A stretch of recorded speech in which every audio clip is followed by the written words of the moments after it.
Real Trees Midwest Whitetail is brought to you by RTP Outdoors, Redneck Blinds, Hoyman Tree Saws, Cuddyback,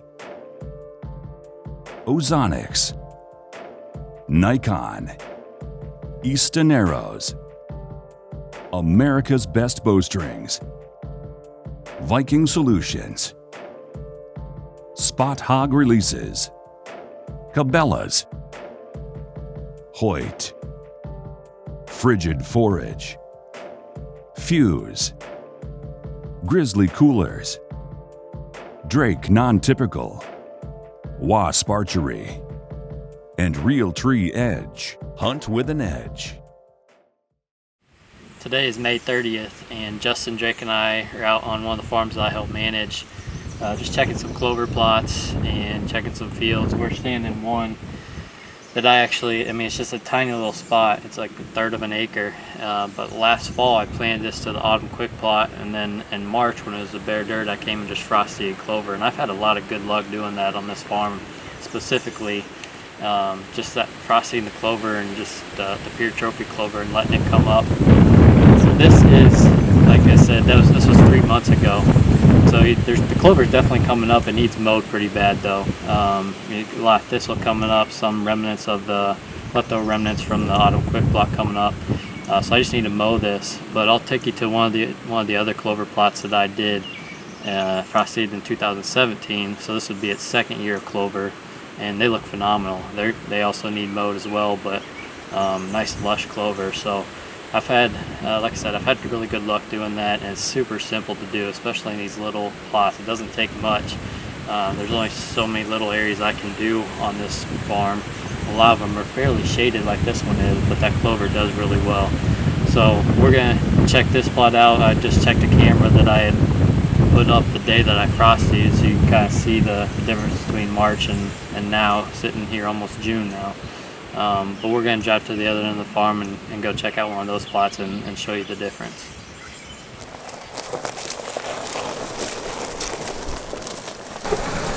What's your favorite thing about Iowa, Justin? State Fair. That you haven't been to? That's what everyone else says when they get asked. Kills the weed out of that stand right there. The camera that was on this clover plot is the first picture I got of them this year on October 31st.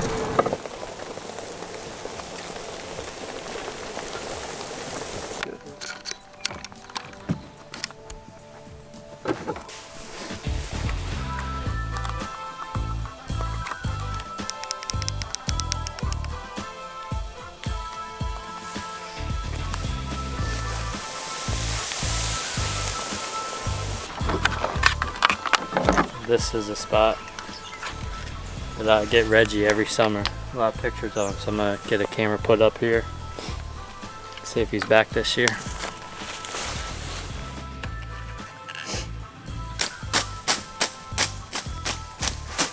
See little fawn tracks in it. Tiny.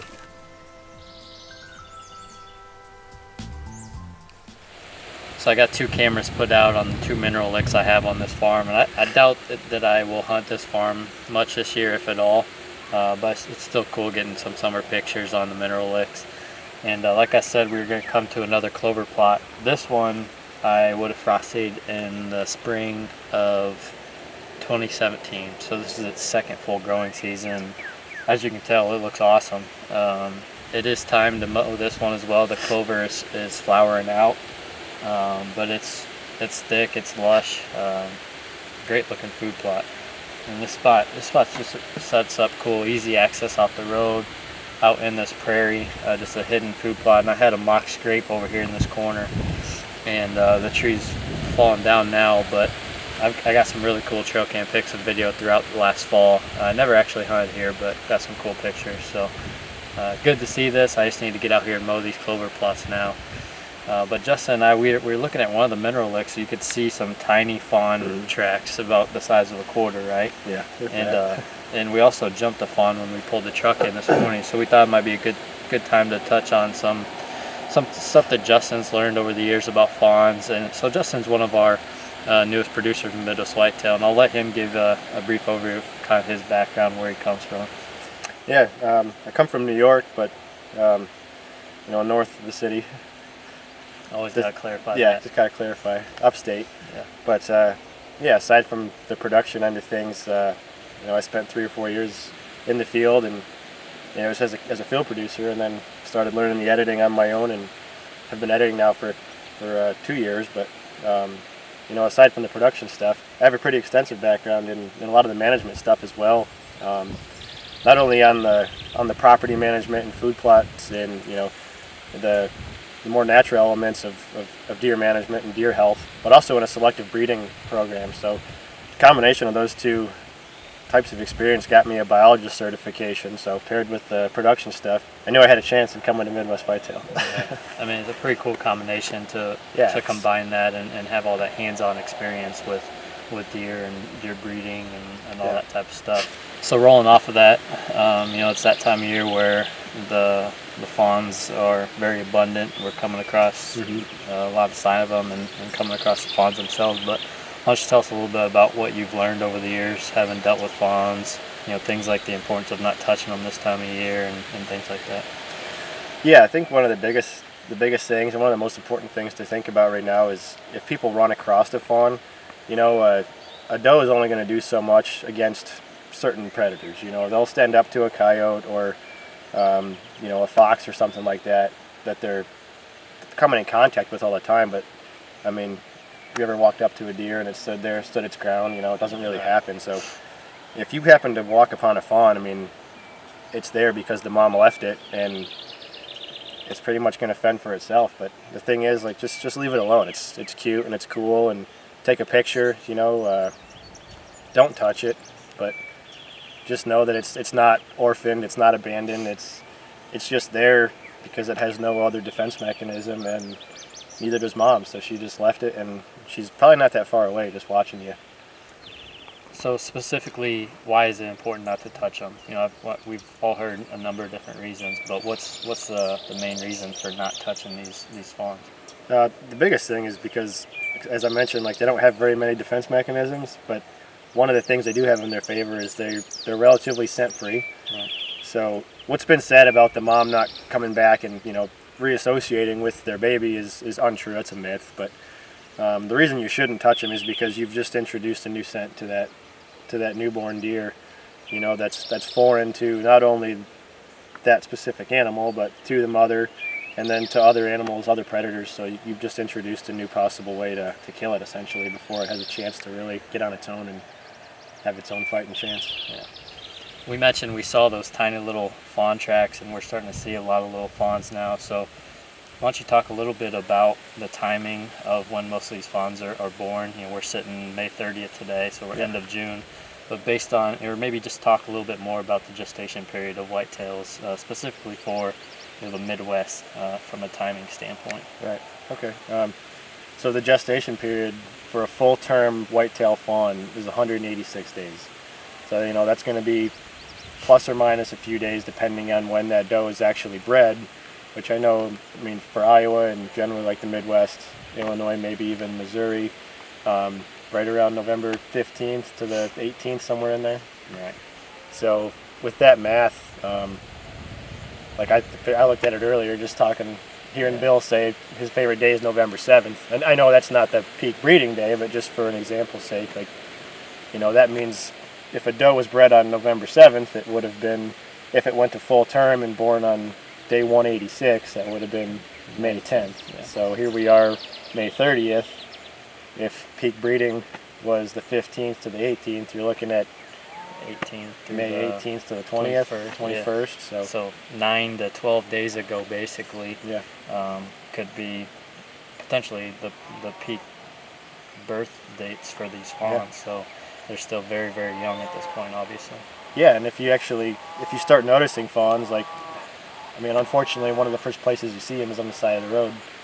But if you start taking note of all that stuff that you see, like we saw the tracks today, we saw the one coming out of the truck, and then, if you just think about it in your head, do that math backwards, and say, oh, I was hunting here on that day in November. It makes sense. This is the action I saw. And then you can just kind of think about it in reverse, and then keep that in your pocket for next year when you're starting to plan that rut hunt. Yeah, it's pretty cool to think about that way, and just to like come across the signs that we came across today. And yeah, as I'm talking about mowing these clover plots, that's obviously another big thing you got to be careful about right now. We've seen a lot of beds just driving around today, in the clover plots and just in the tall grass in general. So we definitely got to be careful this time of year. So one other thing, when I'm out filming or just rolling through trail cam pictures, you see some does with 1 fawn, some with 2 or 3. Is that just random genetics, or is there any reason behind that? Yeah, there's a reason, and it's not genetics. It has to do with the age of the does when they're bred. A yearling doe, a doe that's bred as a 1.5 years old, her first time, she's always going to only throw 1 fawn, just because it's her first time, body isn't used to it, it's just always going to be 1. But 2-year-old plus, always going to be 2, if not more. Sometimes you see those triplets, I'm not saying that a doe with 1 is 1 year old, a doe with 2 is 2 years old. That's not it. It's just those yearlings are always going to just throw 1. From 2 years on, they're going to have at least 2. Okay. And you might even see some of them with 1 just because of predation or something else happening, but that's the general rule as far as the birth. Yeah, so when you're thinking about your herd health again, your population dynamics, and the fact that they're born on a 1-to-1 ratio, across the spectrum, this time of year, if you can identify those fawns and who they belong to before that predation really, takes effect, you can kind of get an idea of the age structure in your doe herd, and then compare that to your buck-to-doe ratio, and then kind of just use that in your arsenal as a management tool in the fall. Cool. Yeah, that's pretty cool information. I did not know that. Something definitely to keep an eye out as we're running cameras this summer. And that'll pretty much wrap up our day. We had a productive day, coming out, checking some plots. Good to see some good clover coming up, and get a couple cameras out. And I'm already looking forward to pulling some cards this summer and getting out and doing some filming soon.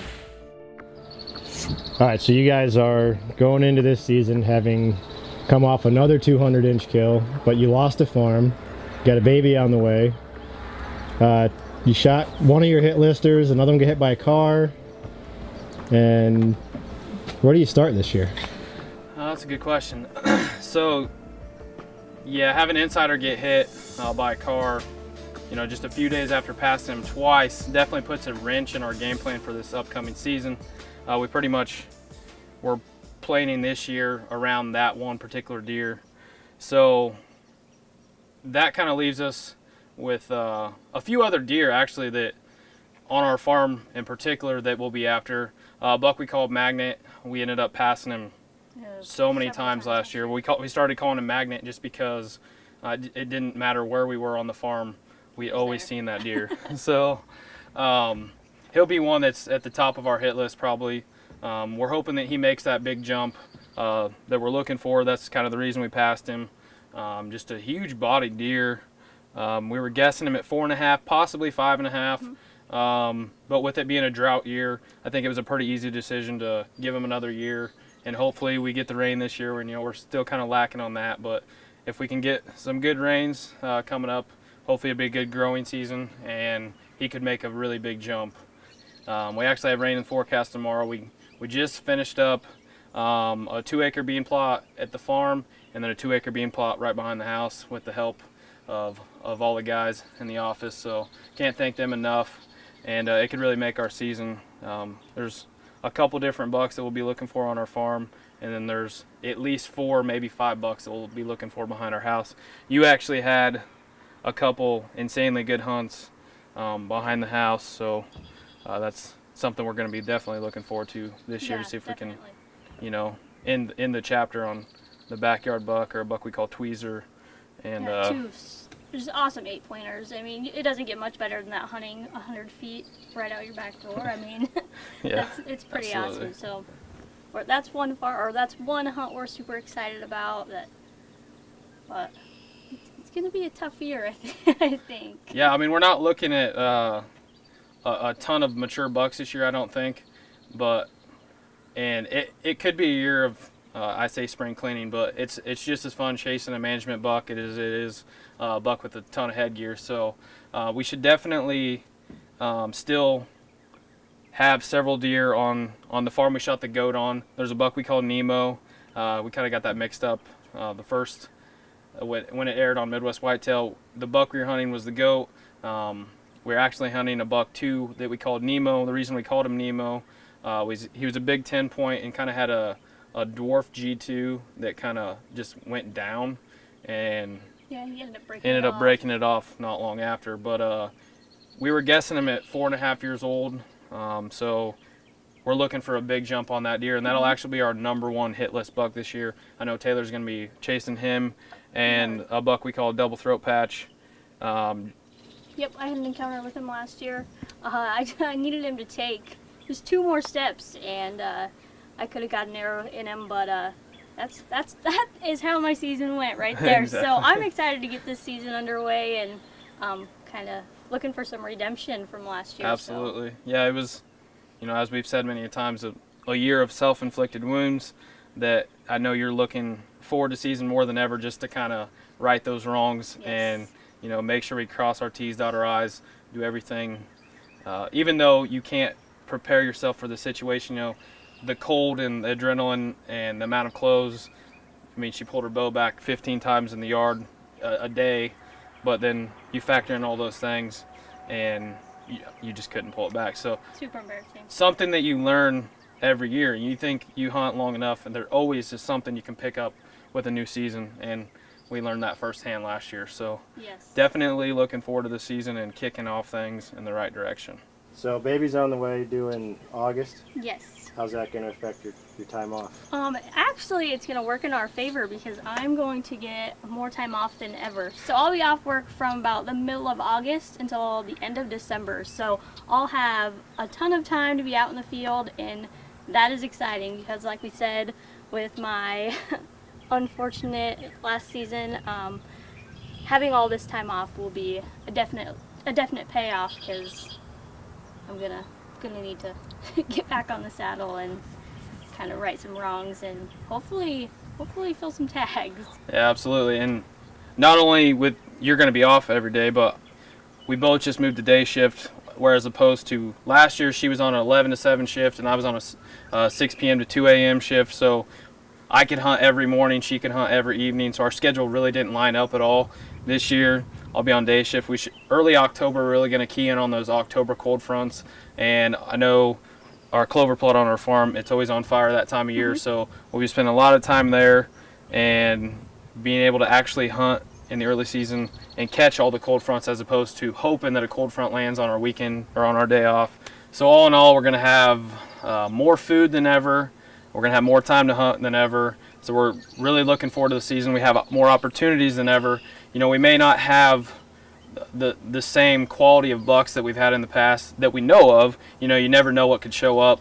We're definitely looking forward to that first card pull and just seeing what bucks made it through, what bucks we'll be chasing, and getting this season kicked off. So a lot of anticipation coming from the Byers team, but we definitely can't wait. We're excited. We definitely can't wait until October gets here. Well, that'll do it for this week. Bill's actually on a canoe somewhere up in Canada right now, so I'm going to close things out today. We'll be back next week as we near the end of our 2018 off-season series, so we'll see you then. Thank you guys for watching Midwest Whitetail.